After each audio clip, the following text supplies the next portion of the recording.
G'day and welcome to Club Prairie Fire Season 9, Episode 6. We are the true lovers of Tequila, Tabasco and the Duckworth Lewis Stern system. This episode I'm calling Away Teams Are Awesome Dudes. Why? Well, the results speak for themselves. New Zealand defeated India in India. We remember that one, the whole series. India defeated Australia in Australia. England defeated New Zealand in New Zealand. The days of home ground advantage are dead. Adopted pitches do not matter anymore. Test cricket, I'll tell you folks, has never been so alive, and lucky for you, that's what's in this most wonderful of cricket pods. To chat all things England, New Zealand, and all other things Australia, India, we welcome Michael Vaughan and we welcome Adam Gilchrist. Gentlemen, how are you? Let's start with you, Gilly. I stuffed your name. You get to go first. I suspect you could be stumbling through a few things here on this edition, Prof and Ollie. Welcome home. Well done on surviving your little tour of duty over to Europe and the Middle East. Good to see you. Good to see you. Hey, don't forget Bangladesh beat the West Indies in the Caribbean as well. Yeah, Of correct, course. Of course. You're right. You're right. The world of Test cricket has gone absolutely upside down. Who knows what is going to unfold on Friday? Where in the city where I am, I find myself already. I've peaked early in the city of churches. I just can't wait for the pink ball to get flying around. Warne? Yeah, I'll be there tomorrow, Gil. I'm just still down in the Cooge. I've just been to Melonhead to get a muscle shake, which was nice. Don't have any muscles, but they keep giving me a muscle shake every day, which is nice of them. Played a bit of paddle this afternoon. Last night I was at the Prime Minister's house, just swanning with the PM in his garden. No security, the Prime Minister over here. Surprised by that, to be honest. So I'll be there tomorrow. I'll go to Adelaide. I'll watch a bit of Six and Out tomorrow night, and then obviously the pink ball game starts on Friday. So looking forward to getting to Adelaide. Now, Vaughany, did you ask the PM whether you could get an honorary Aussie citizenship? I know. No. I asked him if he'd listened to the pod, and he said he didn't, which was disappointing. I asked him if he'd spoken to Donald Trump, and he said he had. Yeah, right. Donald had said that they're going to be great mates, great friends. And so what did Albo say? Well, I think that's a good sign that Donald and Albo are going to be good mates. I think that's a good sign for Australia. But again, I was like the lack of security, and next to his lovely house, lovely guy, a bit steep the garden. You won't want to be bowling up the hill. There's an apartment block bang up like next to him. Honestly, and I'm not being rude to the apartment block, but it's not the best apartment block. And there's just people that can just look straight from their window into his front room. I mean, I was like, "Whoa, you wouldn't get this at number 10. Certainly wouldn't get it at the White House." Yeah, very relaxed in Australia, mate. We're very casual operators, but you were stunned when we pulled up in that car at the front gate. There was not one. These gates you can see through security. They're wide open. The gates. They're not even wooden gates. They're just those. That little cheap. I say they're cheap. Those gates, and you can just straight into his front door. Yeah. There's an old adage here in Australia, and it's that we don't really give a rat's. Do you know that? And that's, I mean, if the Prime Minister walks down the street, we don't get overly excited. I don't think he ever fears for his life. Just to give you a clue around that kind of bay, I think when he's there, and he's not there often, because I hope I'm not giving away his trade secrets, but he likes to do a bit of kayaking. Yeah, gets on the water. Just does a bit of kayaking, yeah. Paddles out to one of the islands, but it's got a little lighthouse on the edge of it too, doesn't he? The Shark Island. He was telling the story about Shark Island, yeah. Well, we've already lost one PM who went out into the ocean and didn't come back. Old Harold Holt, so hopefully he's being careful with his kayaking. I did say to him, though, Gil, you're the hawkie who came to the SCG and down a beer. I did say to him, why doesn't he do it at the SCG game? He's got elections next year. I think he'd get a few votes if he came to the SCG. Whatever the score is by then, he gets into that stand. I think it's just above the Richie Benos. That's where they stand, isn't it? They'll sit around that area. If he next is Schooner, I think it would go well for his election. He was tucking into a couple of quiets by the end of it, wasn't he? He was pretty relaxed last night. He did a little bottle of Peroni for the PM. Well, he's a diehard Rabbitohs fan. Yes. So if that says anything about a bloke and whether or not he likes a schooner, Yeah. I think it speaks for itself. I had a selfie with his dog too, Toto, No, that's good. on the request of the Prime Minister. So there you go. What, the dog asked for a selfie with you? That's a good No, effort. That's a good Albo, effort. Albo asked me to have a photo with Toto. Yeah. Now, I had a few beers with one of the Burgess brothers on Sunday. You know, you took geez. the rub. Yeah, that was good. Which Burgess brother? Luke Burgess. He was in good form. Hall of Famer. He's a Hall of Famer down at Little Jack's here in Coogee. He's got his name on the honours board. Not many have got their name on the board at Little Jack's. Let me tell you. But he came in, got a great reception, as you would expect from a Hall of Famer. And just to give perspective on how that ended for Vaughany on that Sunday night, I had organised to have dinner with Vaughany on Monday night, and I landed in Sydney and got the beep beep. Sorry, mate, still in a bit of hurt from last night. Yeah, I got taken down by the shark. Yeah. You not a lot of people drink with a Burgess and live to tell the tale, Vaughany. It's tale as old as time. Now, somebody who loves getting a selfie with a dog is our producer, Ollie Silverton. One of his favourite pastimes. Ollie, welcome back. I'm welcoming you. We were on the same flight back. But how are you? What do you got for us? I'm good, thank you. I've got that you missed a couple of big other away wins. Pakistan in Bulawayo. I wrote it 10 minutes ago. Sorry, go. And Pakistan against Zimbabwe. That was a cracker. They bowled them out for 57. And Prof, on our trip away, you may remember that we watched quite a lot of cricket. It was the women's T20 where we had 4 hours to kill before the airport. And we had, what did we have? I think we had €30 to spend. So we decided to do 4 hours of next over betting between South Africa women and England women, overs runs, just in the Ladbrokes betting shop in Dublin city centre. And it was very profitable, basically. It just kept going more than 6 runs, more than 7 runs, more than 8 runs, just rolling over each time. It was. Ollie, can you explain what's the bet that you can have? What do you do? You just bet on how many runs the team are going to get in the next over. They give you a line, so it's more than 5. And then it was obviously a T20, so we did that. Then it was more than 6. We did that. Then more than 7. We did that. And we did it very responsibly. But it was fantastic. We did. And I tell you, a pub full of Irishmen who don't have a massive interest in cricket and 3 ex-rugby union players who've never seen a game of cricket in their lives, they were all very interested in that T20 match. It filled a lot of time. It was a great match as well. It was a great game. Ollie, can you just mention that Josh Butler obviously lifted another trophy? He did. He won the T10. He won the T10, and also Goffey. Yeah, he won it. Yeah, Goffey got a win today with his Lahore Calanders as well in that league we're looking closely at. How's he looking in the league table there, Ollie? The Calanders. It's not great. He's third of 5, so mid-table mediocrity at the moment. That's okay. That's okay. Yeah, he lost the first, but then he's gone back-to-back wins, so they're trending nicely. So is Victoria playing in that? Sorry, is Victoria playing in that? Victoria, who they beat this morning. Yeah. They included Joe Clark, the Englishman, Jonathan Wells, and of course the new American Corey Anderson, who's captain of the Victoria side. Right, so none of them have ever lived in or come from Victoria, but no, I think some of them have never even been to Victoria. Are we sure that this isn't Victoria in Canada as opposed to or Victoria Falls? Around down Zimbabwe. There's a lot of Victoria. There's a lot of Victorias. Or just someone's bought the team and his wife is called Victoria.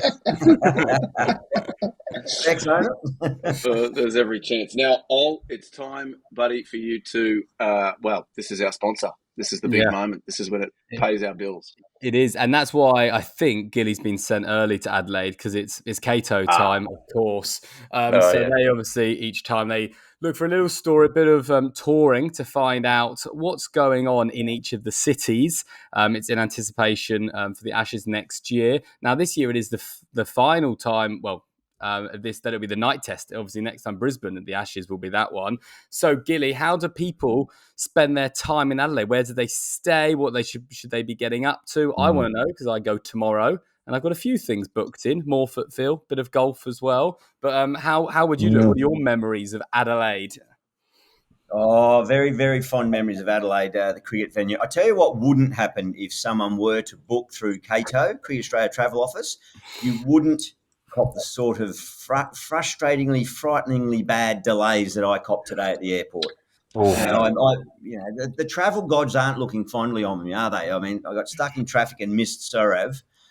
Missed him calling me a dirty little cheapskate on the field. And then today, flight cancelled, then got bumped onto a Jetstar flight. That got then delayed, then had to get off that flight, go onto another plane. So anyway, but I did get here. So you won't get those hassles with Cato. Memories of Adelaide, look, simply the best memory, well, certainly amazing Adelaide 2006-07. That was what the late Shane Warne says is the best test match he played in. I think primarily because he bowled us to victory pretty much on day 5, gave us the shot anyway, and then the batters closed it out. But so that's a good Ashes battle, that one. But my fondest memory of the Adelaide change rooms was sitting alongside another late great mate of ours, Andrew Simons, after we played the West Indies. And Brian Lara came in, sat down, friend of the show, sat down next to Roy, and we were having a couple of drinks and just after the test match. And anyway, time to swap a shirt because it was the last game of the series. And Roy asked Brian for his shirt, which he gave it to. He said, can you sign it and write something on there? So Brian sat there and thought for a moment. And, Vaughany, when you're signing these autographs, you want to try and come up with something really witty or really inspirational or whatever it may be, deeply personal perhaps, so that it knows people read it and know that you two had a really good bond. And Brian wrote, "Dear Roy, I like Cardiff too," on the back of Roy drinking all night in Cardiff and turning up to a game pissed as a fart and having left out of the team. But I thought it was a very witty little message from the great BC Lara. It was very, very funny. And it took Roy about 3 more beers to work out what he meant, but he got there. God love him. God love him. Yeah, that's a good one. Where is our friend Brian these days? We've not seen him for a while. I don't think he's down this summer with us. He usually pops up, at the leagues as an ambassador or legend. I'm not seeing him around BC. He'll be on the golf course somewhere. Yeah. Hey, Gilly, also you mentioned Warne there. I wonder, have either of you guys bought I don't think we've mentioned it on the show, the Shane Warne Monopoly? Have either of you? We had it the other day, didn't we? Very How good. We had it on the big break. Yeah. Is it good? Is it a good testament to the great man? It's very good. Yeah, I think it's very good. I mean, the original Cricket Australia did one years ago when we were all playing, and we were all had our different property name, our name on the different properties representative of our value. And Warne was Mayfair or Park Lane, understandably. Steve Waugh and Warne were those two. I think Stewie McGill was Old Kent Road, I think.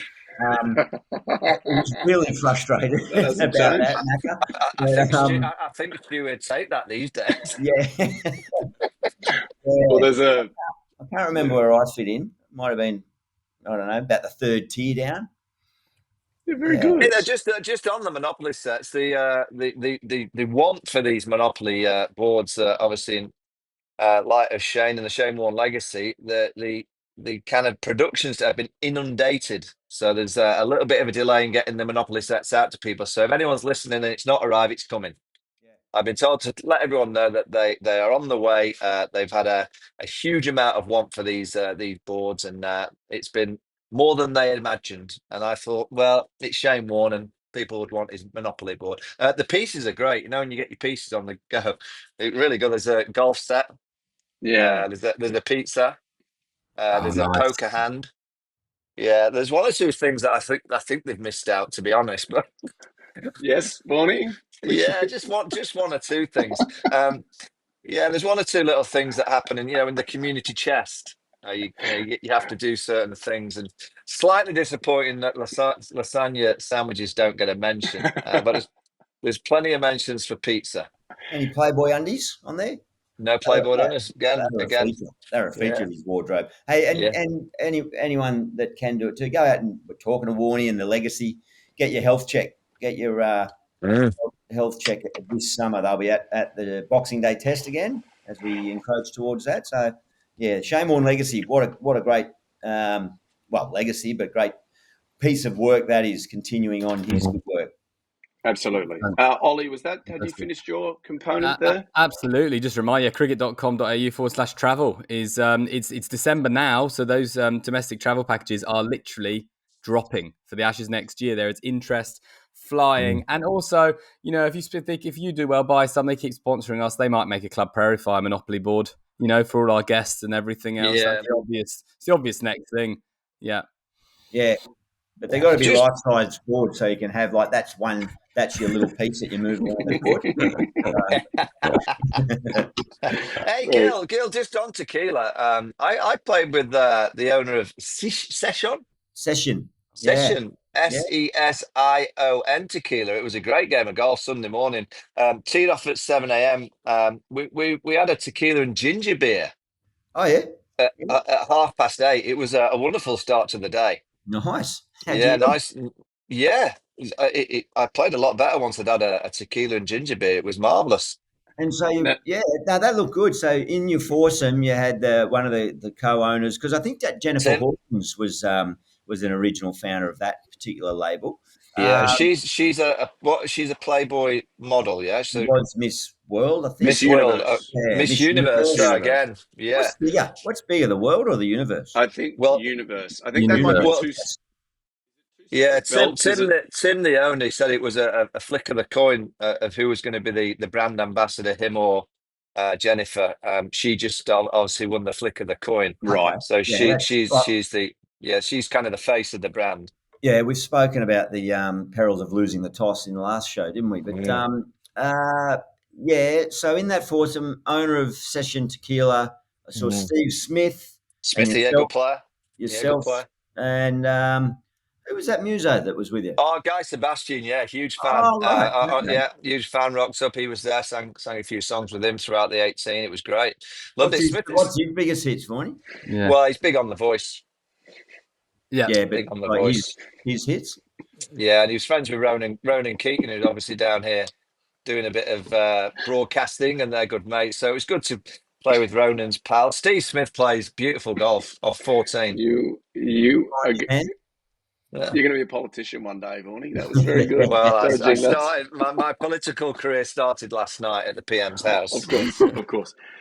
And obviously, you got the owner of Session Tequila to sign a giant, lucrative deal for Club Prairie Fire, major sponsor. I got the owner of Session Tequila, not Session. Well, I just blew it in one hit.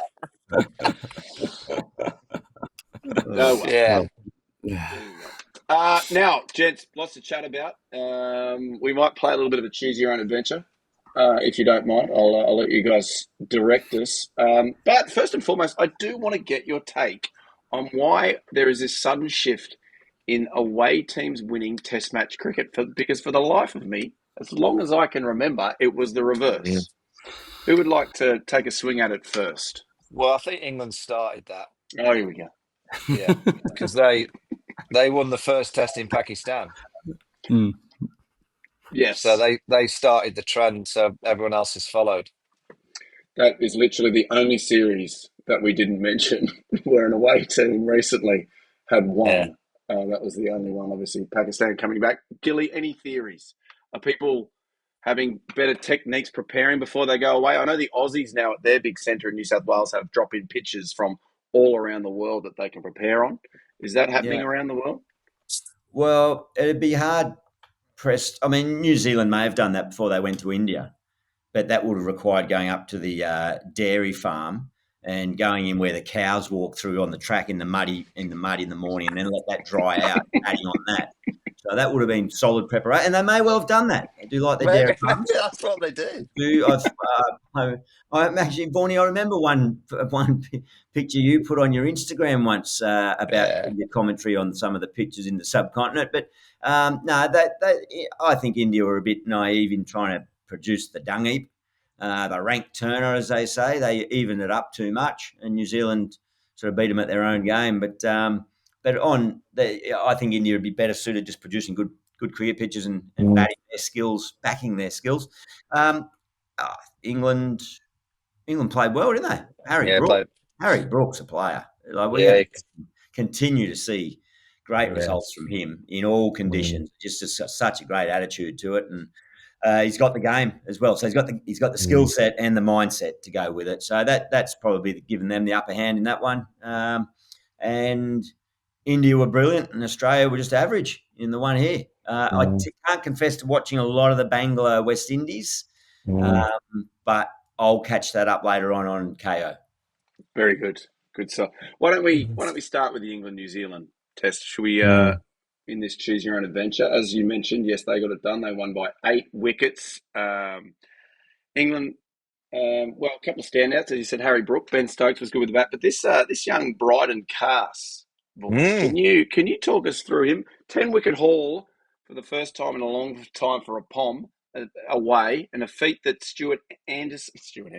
Jimmy Anderson and Stuart Broad. I'm very jet lagged, and I've had 2 weeks of doing the wrong thing to my body. You're all pickles. Jimmy Anderson and Stuart Broad had never accomplished that feat. Talk to us about this amazing young bowler, Vaughany. Yeah, is it around 2009 it happened somewhere? An England bowler got 10 away. Ryan Sidebottom. Ryan, the bushy hair. Yeah, I think I was playing that. So I think it was in Hamilton, wasn't it? It was, yeah. Hamilton, yeah. We lost the game, but we won the series. He's a good bowler. He's quick, and he bowls that kind of aggressive nature. He runs in, whacks the pitch hard. They seem to set this short ball theory field on a regular basis. Not many teams have worked out how to play it. It's quite difficult. That's why I was surprised the Oldies didn't pepper Yassi Sweet Jaiswal with a similar kind of tactic. It's worked before for Australia against England. I didn't see it happening too much in Perth. Maybe we'll see it in Adelaide. We'll have to wait and see. But England against the Kookaburra ball, they've played 3 games with it. This New England, and they've won 2, and they lost 1 when they didn't enforce the follow-on against New Zealand. So 3 times that they've played against the Kookaburra ball, they've got plenty of runs. And this England batting lineup, if the ball moves and swings and spins, it's behind the curtain stuff. But the Kookaburra ball doesn't do that. It might nip a bit, might swing a little, but not massive amounts.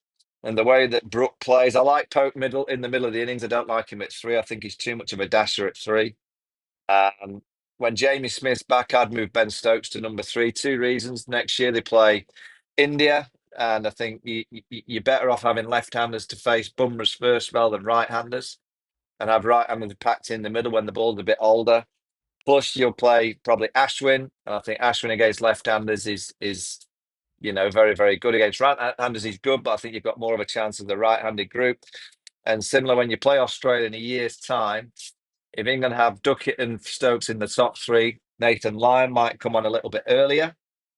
And then you pack your team with right-handers from around 4 to 10, and Nathan Lyon should be nullified, which would go a long way to England getting big scores. So I think England are a very, very dangerous team, particularly against this Kookaburra ball.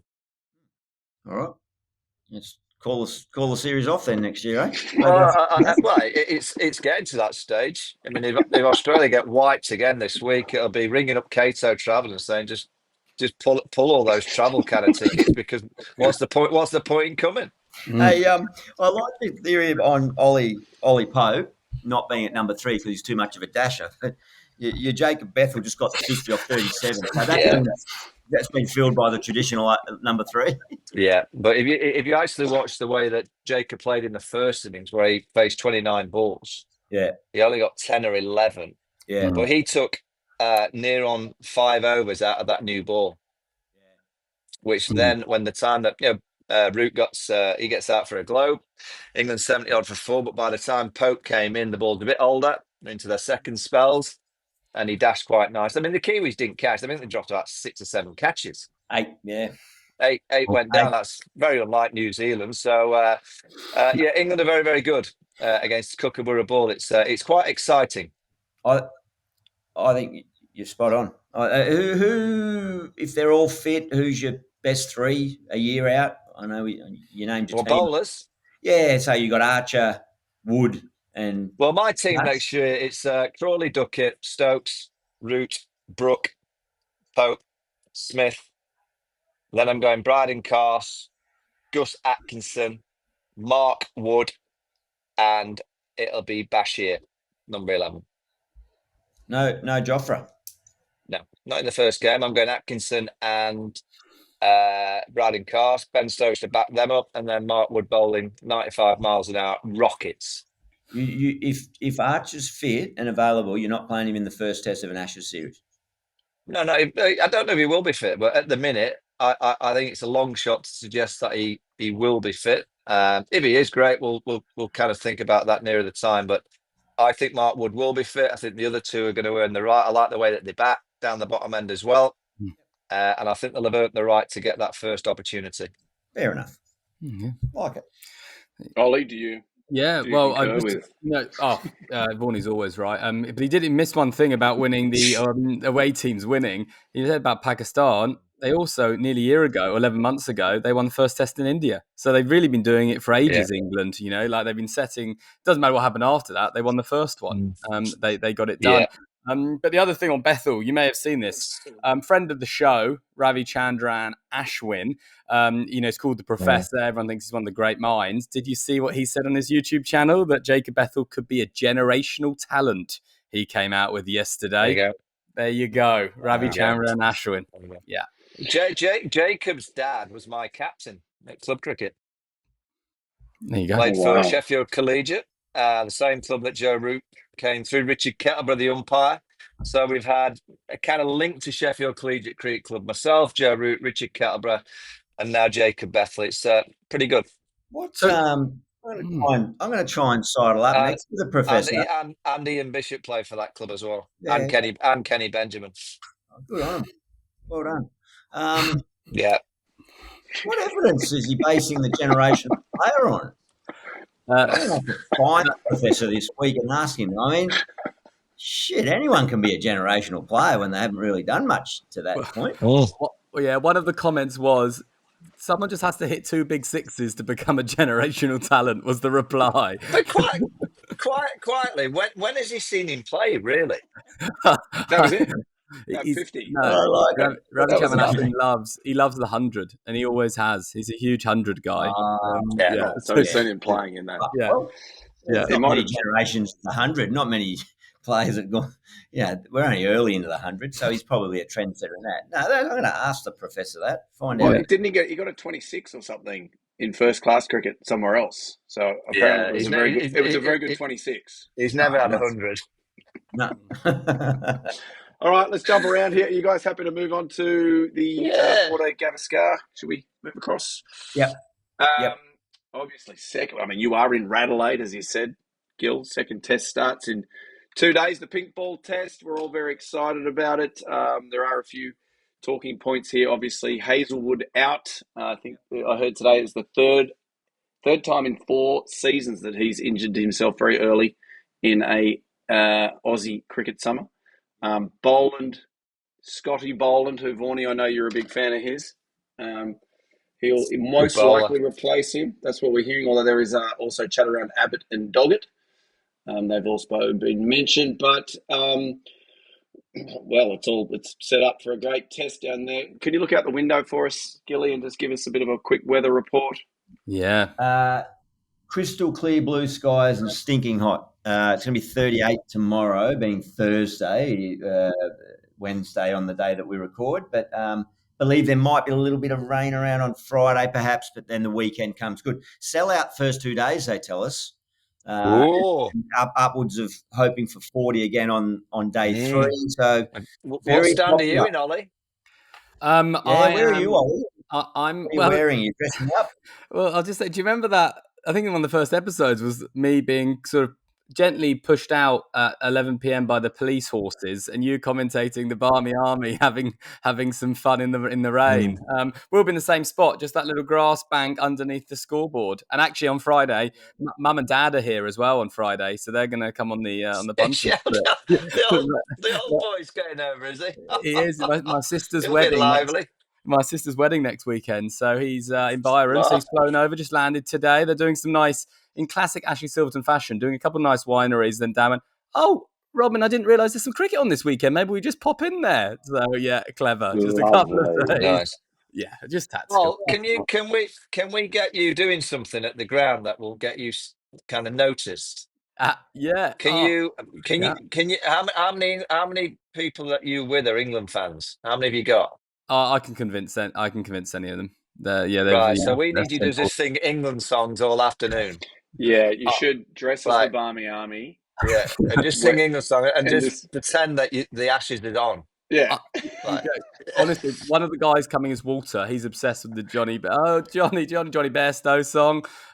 Which won't sing that. Sing that one. One man went to Mo and Ali. We know them all, so yeah, that's easy. We can do that. Yeah, great. Yeah, get all the songs. Every time Australia review and it's turned over, you got to do the same old Aussies always cheat. Yeah, all that stuff. Are you dressing up? Can you take some sandpaper squares as well and just hold them up? Get them out. Oh, just wait. Perfect. We'll get the cameras to pan into you. If you take sandpaper into the Adelaide Oval, and if you go fully dressed in whites with Bancroft on the back of your shirt, I'll pay you so much money. I'm not party to this. I hate it. I'm not party to that. So, okay. What I want to know. Sorry, mate. Gilly, let me ask you: will the match be decided? Whoever wins that toss, do you know what I mean? Because obviously we all know how these pink ball tests work, that basically each night the session is, the ball's unplayable. You win the toss and, because you can kind of work it, right? You're bowling, you'll get the bowl the first session on the first night, which means you'll probably bat the first and second turn. Will it be decided on the toss? Well, it's a huge advantage because if you bat first, which you're obviously going to if you win the toss, if you bat really badly, you're going to be bowling that night, so you get the pink ball under lights for if you bat really well, you're going to start bowling the second night. It's a little bit. But when the pink ball and the day-night Test match cricket came around a few years ago, I thought, oh, this is great. I thought everyone would try it around the world, and there'd be people, coming in after work, and it'd make a huge difference to Test match cricket. I don't think it's grabbed on. And I'm not too sure the game actually needs it. And particularly when you've got two world-class teams, I don't like the idea that we're arriving there on Friday and the toss is going to have a huge play in the game. I just don't think that's right. It might not. We'll have to wait and see. But I'm not too sure whether the pink ball games in these kind of series, I can sometimes understand it against lesser teams, just to try and give it a little bit more of a showcase. But India versus Australia, England versus Australia, I just don't think you need a pink ball game. It's it's an interesting point. I actually tend to agree from a cricket point of view. Clearly, Adelaide like it. Talking about the numbers that they're predicting for this Test match, and then next year the Ashes. So the Ashes Test is the day and night one in Adelaide again, isn't it? Brisbane. No, it's Brisbane. It's Brisbane. It's going to Brisbane, is it? Yeah, and I think is Adelaide the third game, Ollie. So that'll be where England will be lifting the urn. So that'll be done. Yeah. And okay, so Adelaide. I think Adelaide. He just didn't bite at all. I think Adelaide. Name's Gilly, not silly. I think Adelaide have missed out a little bit as a town. It used to be an awesome place to come to the Test and then walk over into the city, and the city would be a buzz. But it's all a bit late for us old folk. Yeah, it's really not. Yeah. But the numbers say now, just on that toss and stuff. Interesting though, Vaughany. Did you see those numbers? First session of pink ball tests in Adelaide. So there's been 7. First, second, third sessions. The breakdowns. 89 wickets have fallen in the first session of play across those 7 tests. 64 in the middle session. So they say it sort of tapers off a little bit through that, and then when the night kicks in, that's where meant to be the danger zone. 77 wickets fallen. So Oh, the start is the most most prolific wicket falling. Oh, okay. But I guess in theory, you would always have more session ones than session threes because if the test finishes earlier. Yeah, well, that's true. When India played here last in pink ball, they got knocked over in the first session on day 3 for 36. Yeah. That They did well to get to 36. Yeah. They did. Well, Yeah, they they only did lost well. nine for. They only lost 9 for because one of them, Mohammed Yeah. Shami, retired hurt, very hurt indeed. Yeah, I'm pleased for you though, because that means you've been reading the email that I haven't opened yet about the stats for the test match. That's good. I had to kill some time on my delayed flight efforts this morning, so I used it to my benefit. I think there is a bit on that, isn't there? Scotty Boland as well. 4 innings, pink ball, 7 wickets, an average of 13.7, economy of 1.84. So clearly suits his sort of swinging style as well. Do you know, just on Boland, I mean, Hazelwood is a wonderful bowler, outstanding. I don't think it's a bad thing for Australia that Boland's playing. And I'll tell you why. Cummins and Hazelwood are over the top bowlers that get that bounce from a decent length. So they snick off, and every now and again they'll get one nipping back and an LBW. But it's always kind of clipping the top of the stumps. I think Boland bowls that length that nips about and he hits the knee roll. And I think if the ball starts zipping around, there's more chance that Boland might get the odd LBW more than a Hazelwood kind of Cummins star bowler. So I don't think it's a bad thing for Australia. The only bad thing for Australia, he hasn't played that much cricket. And we saw in Perth that the Aussies looked a little bit short of a gallop, and maybe Boland might look short of a gallop because he hasn't been playing a great deal. He bowled 10 overs against India, where the kid constantly can play. Yeah. He can play. He flicks them over the keeper like Joe Root, over the slips. He's copying Joe Root, which is a good sign for him. Generational player, Constus. Yeah. I think he might be. Keep an eye out too for Scotty Boland, his return to the Australian team. I really hope for these young fellas' sake that it happens. Go on your wherever you get your music from, Spotify or Apple Music, whatever. Go on and look up Sam and the Square Legs. So that's the band, Sam and the Square Legs, and have a look at their song called Scotty. Okay. And if you can happen to get the film clip, like the what's it called, the music clip, have a look at that. Sam and the Square Legs. Here, I'll just see if I can get a bit down the. So much Paul Kelly-esque, actually, but it's a tribute to Scotty Boland. There's a bit of harmonica in there. It's very good, so I'd recommend it. Are they a professional band? Well, it's actually a mate of my daughter's. Right, okay. It's legitimate piece. It's an ode to Scotty's 6 for 9 at the G, and how he gets a mention about building the man a statue, and but it's a very good, easy soundtrack to listen to. Well, I reckon that could feature if Scotty gets out there. The two biggest recording artists in Australia, Vaughany, as you know, who in the Square Legs? Scotty and the Square Legs. And Sam and the Square Legs. Square Legs, and the other one's Guy Sebastian. They're the two big ones, as you know, Vaughany, in Australia. Let me ask you, boys, McSweeney. So he'll probably get another shot at the top there. Opening, we're assuming, yes, Nathan McSweeney.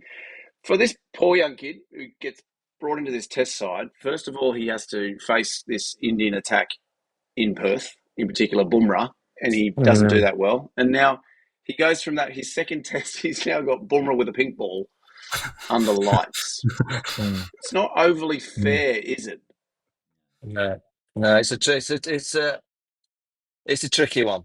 It's in other sporting terms, I guess it's like a 20-year-old right back playing left back against Lionel Messi. Yeah, it is. Yeah, it's going to be very difficult. The only piece of advice I can give him is that I hope he's thinking about just the aspects of when you go through a negativity in your playing career. I always think, Gilly, I don't know if you had it. You take guard, and all you see is fielders. When you're in a negative state of mind, you just see 3 slips in a gully, a short leg, mid-off, mid-on, a cover point. Oh God, there's fielders there. when you're in a real good state of mind, you just see the gaps. You see where you're going to score runs, and I hope he can find that attitude this week. That when he takes guard, he just see the gaps. So they're the gaps where he's going to get his runs. If he can do that, and he'll have to play defensively brilliant against Bunbury because he won't miss. He's not going to suddenly bowl a bad spell. He doesn't. So his technique's going to have to be strong, and I hope he gets away. I hope he can survive the first 10 overs and he can get in. And if he does against the pink ball in the daytime, I think he could get a decent number. But that first spell of Bumrah, he might need a little bit of fortune as well. Would you bat across, Vaughany? Would you take your guard on off stump? Well, I think it's easy for left-handers, so I think I'd try bat left-handed. That is something that it should be considered. I think it's a lot easier down the other end. So he's somehow got to try and get Usman on strike. I mean, Mark Ward did a good piece last week. As a right-hander, you've got to look to play him. And if he beats the outside edge, no problem. Yeah. But that ball that nips back, the LBW, that's the real threat. So if you can kind of play for that, if the ball goes the other way, you're probably going to miss it by a few inches. But the ball that nips back is the one that you've got to try and defend and look to play. So I wish him. I had a good chat with him in Perth, and he seems a really nice kid. So I hope he goes well. Yeah.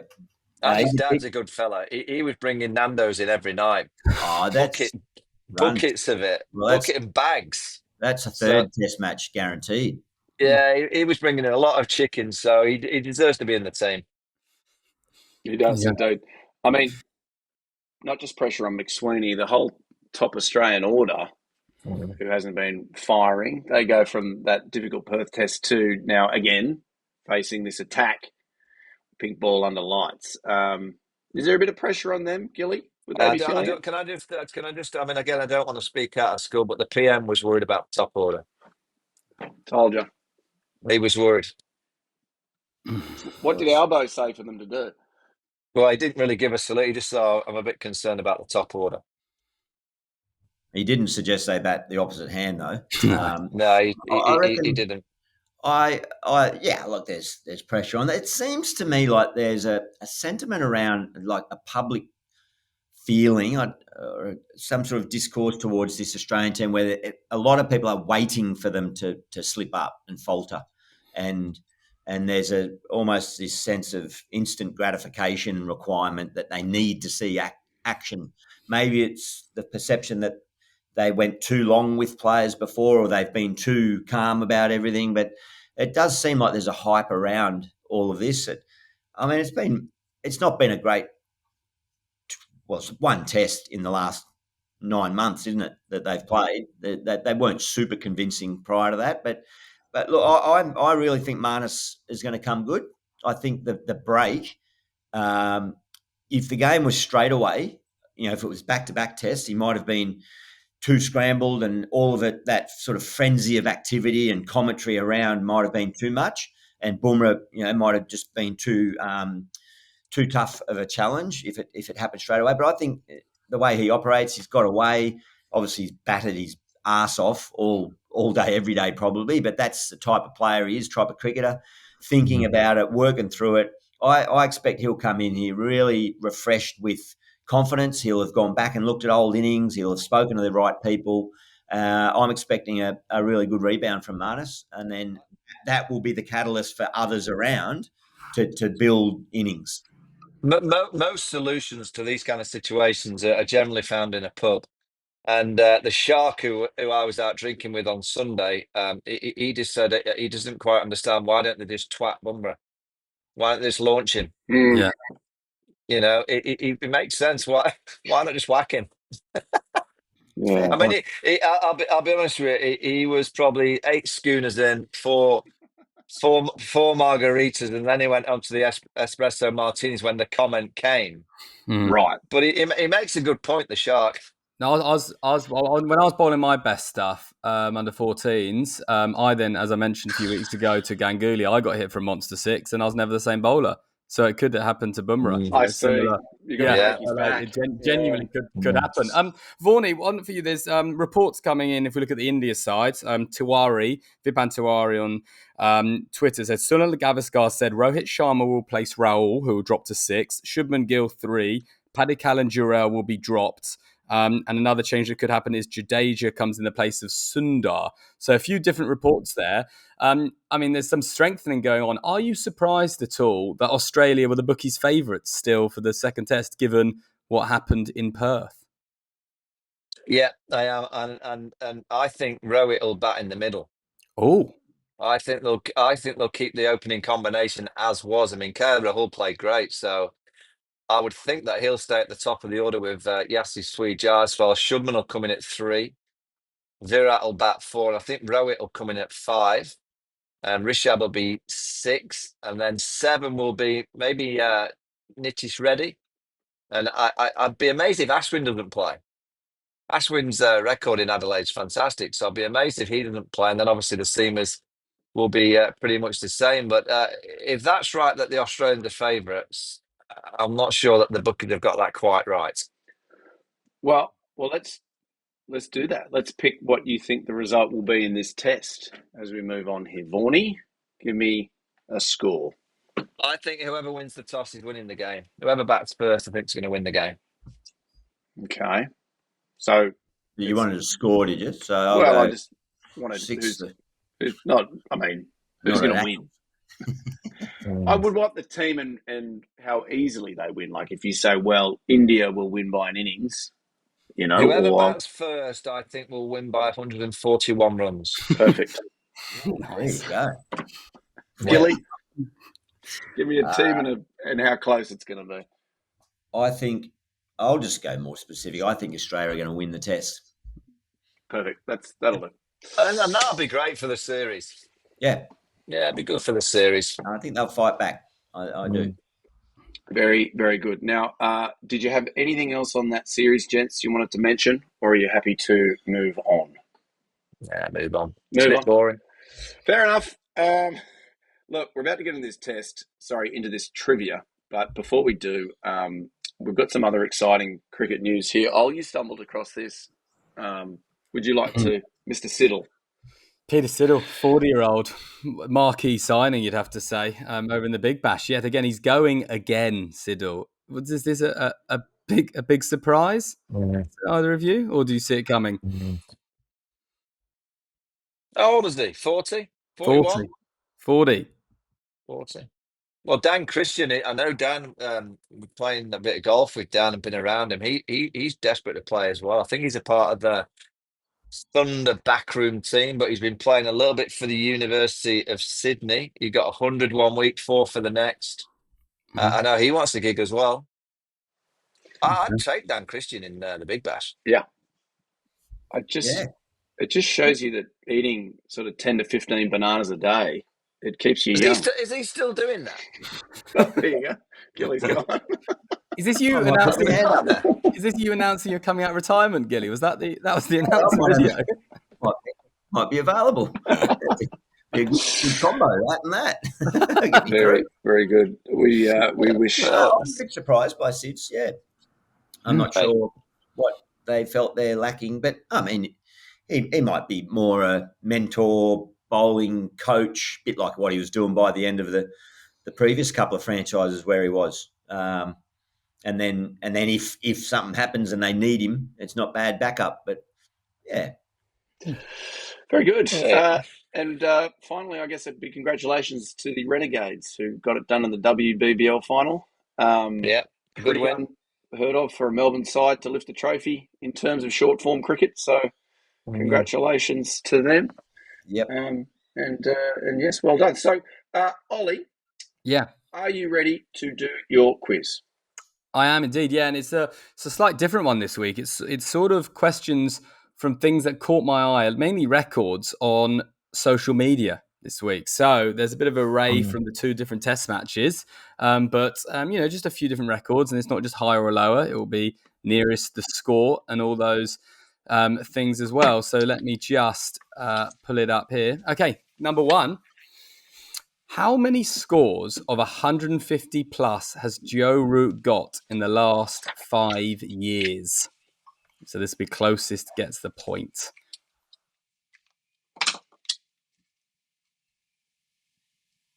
Okay, Vaughany. Vaughany's going for that many. Is that 8? If you're listening, that's 8. Tough for the podcast.